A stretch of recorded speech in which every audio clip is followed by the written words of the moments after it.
Merakla bekliyoruz 30 Mart'ı. Seçime doğru yayınlarımızda belediye başkan adaylarıyla görüşlerini almaya devam ediyoruz, konuşmaya devam ediyoruz. Bugünkü konuğumuz AK Parti Üsküdar Belediye Başkan adayı Hilmi Türkmen. Hoş geldiniz Sayın Türkmen. Hoş bulduk Başak Hanım, teşekkür ederiz. Aslında sizin için zor bir seçim dönemi. Çünkü belki Türkiye hiçbir yerel seçimi bu kadar karmaşık bir atmosferde ilerlememişti. Evet. Bugün de malumunuz Twitter'ı konuşuyoruz. Ben sorayım size, siz seçim çalışmalarınızda kullanıyor musunuz Twitter'ı? Kapandı Twitter'ı ama... kullanıyorduk gerçekten. İyi de oluyordu. Takipçilerimiz de var. Bizim günlük programlarımızı Twitter'dan takip eden bayağı bir takipçimiz var. Evet, bir yasal süreç galiba, bir mahkeme kararıyla böyle bir karar alınmış. En kısa zamanda tekrar Twitter'ımıza kavuşuruz inşallah. Peki tabii VPN ve DNS ayarlarıyla devam ediyor Twitter'da. Evet. Paralel bir Twitter gibi diyebiliriz. Evet. Şimdi zor bir seçim dönemi mi geçiriyorsunuz? Siz ne söyleyebilirsiniz? Seçmende ne görüyorsunuz Üsküdar'da? Gerçekten zor bir seçim süreci. Tabii yerel seçim ama ne yazık ki gündem yerel olamıyor. Yani yerel biz ya da diğer adaylar yerel projelerimizi anlatmaya doğrusu zaman da çok bulduğumuzu söyleyemeyiz. Gündem yoğun. Bugün de çok daha yoğun. Evet. İşte Twitter'ın kapatılması, Nevruz gününe rastlıyor olması. Bugün Nevruz güzel bir gün. Bir bahar havası var Türkiye'de. Zaten bir yıldır bir kardeşlik havası da var. Türkiye'nin uzun yıllar baş belası, musallat olan bu terör olaylarının bir yıldır hamdolsun sona ermiş olduğunu gördüğümüz bir yıl. Bugün Nevruz da bunun yeni bir dönem başlatacaktır. Nevruz kardeşlik için yeni bir adımdır diye düşünüyoruz. Buradan da tüm dostlarımızın, tüm ülkemizin, tüm vatandaşlarımızın Nevruz Bayramı'nı da kutluyorum. Sizin aracılığınızla da ifade edeyim. Bugün Gözler Diyarbakır'da, bir kere daha hatırlatalım biz de izleyicilerimize bu vesileyle. 12-13 arasında Öcalan'ın mesajı bekleniyor. Onunla ilgili detaylar da CNN Türk ekranlarında olacak. Şimdi gelelim Üsküdar'a. Evet. Ne zaman başladınız tam olarak bu adaylık çalışmasına ve o zamandan beri seçmende nasıl bir beklenti görüyorsunuz? Şimdi ben zaten 10 yıldır belediyede başkan yardımcısı olarak görev yapıyorum. Üsküdar halkını tanıdık, Üsküdar halkı bizleri tanıdı. Üsküdar'ın problemlerini, yaptıklarımız, yapacaklarımız, güzel işler yaptık doğrusu. Dolayısıyla biz zaten 10 yıldır bu işin içerisinde olduğumuz için başladığımız süre 19 Ocak'tır adaylıkların açıklanması. 2 aydır yollardayız, mahallelerdeyiz bir aday sıfatıyla ama yıllardır Üsküdar'ın içerisindeyiz. Gördüğümüz şu, bizim Üsküdar'daki vatandaşlarımızdan, doğrusu insanlar bir belediye başkanından, bir belediye yönetiminden, başkanım her zaman içimizde olun, aramızda olun. Bakın seçim öncesi gelip burada geziyorsunuz, bize selam veriyorsunuz. Seçimden sonra da bekleriz. Gelin bir çayımızı için. Ulaşılabilir birisi olsun isteniyor. Biz Üsküdar'da bu ivmeyi, bu çizgiyi yakaladık hamdolsun ve de biz seçimden sonra da bu 10 yıllık tecrübemiz bize gösteriyor ki gerçekten halkın içerisinde olmak bu işin en önemli ayağıdır, en önemli kriteridir. Vatandaşımızın bunun ötesinde bir beklentisi de işin doğrusu yok.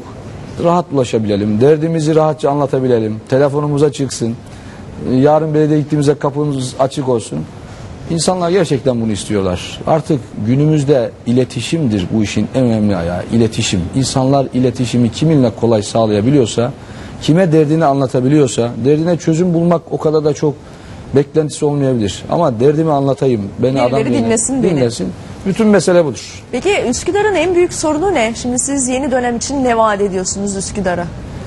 Şimdi Üsküdar'ın en önemli sorunu ile aslında İstanbul'un en önemli sorunu ya da en önemli bundan sonra da uğraşacağımız, mesai harcayacağımız konu ulaşımdır elbette ki.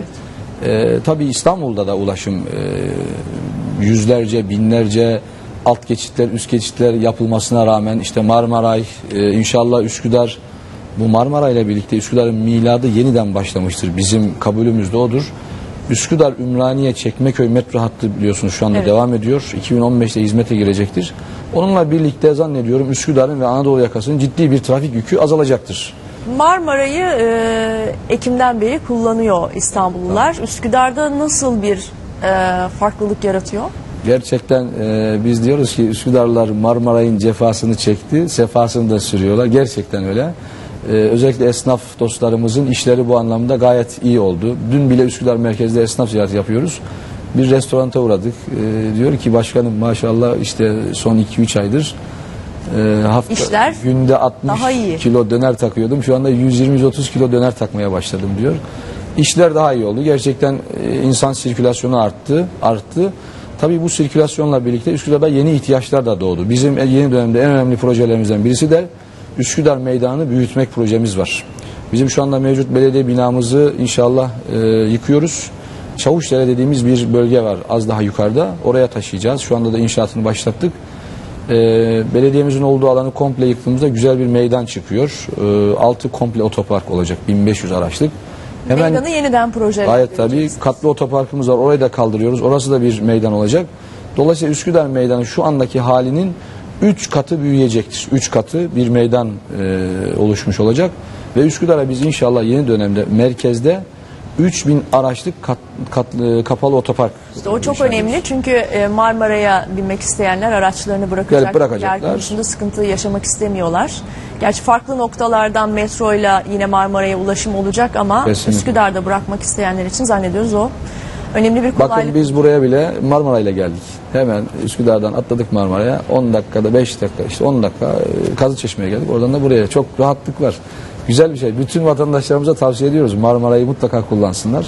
Çekmeköy hattıyla çok daha rahatlayacaklar. Tüm Anadolu yakası ta Sultanbeyli'den itibaren, Taşdere'den itibaren Üsküdar'a ulaşmak çok kolay olacak inşallah. Sizin ilk yapacağınız icraat meydanla ilgili mi olacak? Meydanla ilgili bir icraatımız var. Bir de bizim yeni dönemde en çok mesai harcayacağımız, en çok zamanımızı alacak projelerimizden birisi kentsel dönüşüm projesidir. Üsküdar'da kentsel dönüşümde mutlaka önümüzdeki dönemde çok ciddi adımlar atmak durumundayız. Bu zamana kadar nasıl yol kat edildi? Kat edilebildi mi? Çok yol kat edilemedi. Zaten kentsel dönüşümle ilgili biliyorsunuz zorlu bir süreç. Afet riski altındaki alanların dönüştürülme yasası diye bir yasa çıktı 2012'de Mayıs ayında. Bu yasadan yararlanarak biz yeni dönemde bu dönüşümü hızlandıracağız ve yerinde dönüşüm mantığıyla hiçbir vatandaşımızı yerinden etmeden kendi yerlerinde kalmak suretiyle dönüşüm yapacağız. 6306 sayılı bir yasa çıktı. Bizim özellikle Boğaz bölgemizde, Boğaz Kanunu'nun etki alanındaki bölgemizde imar kısıtlılığı vardır. Boğaz Kanunu'ndan kaynaklanan. Evet.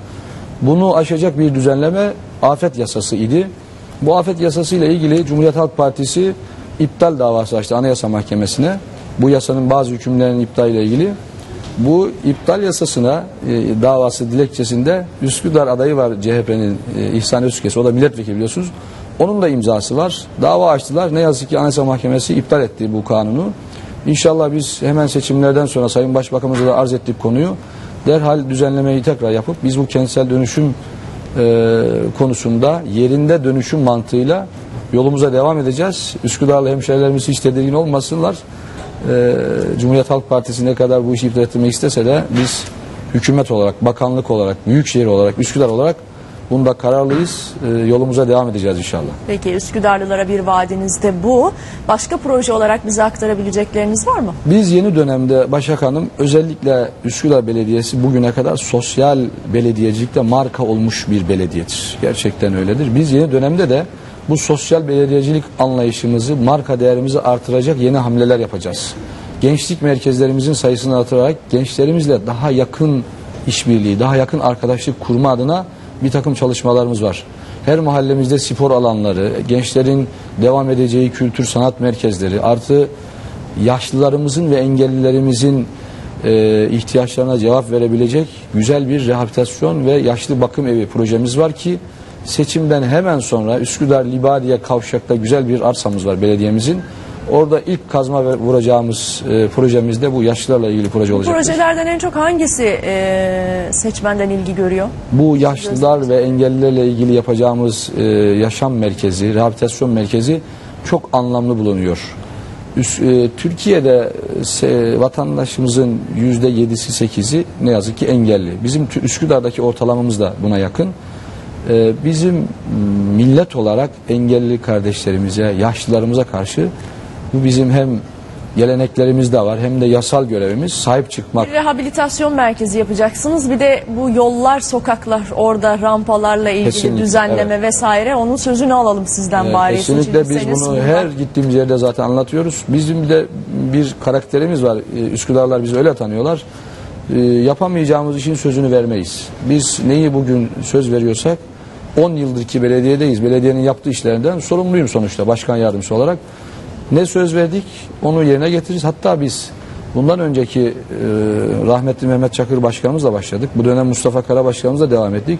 Seçim öncelerinde vaat etmediğimiz projelerimizi de biz bu dönem içerisinde gerçekleştirmiş olduk. İnşallah yeni dönemde de bu güzel projelerimizle Üsküdar'da durmak yok, yola devam etmek istiyoruz. Peki 30 Mart'ı artık geri sayıyoruz. Size kolaylıklar diliyoruz. Teşekkürler yayınımıza katıldığınız için de sağ olun. Teşekkür ederiz. AK Parti Üsküdar Belediye Başkan adayı Hilmi Türkmen'le konuştuk. Tamamlıyoruz bültenimizi. Birazdan spor gündemiyle Elif Deringöl karşınızda olacak.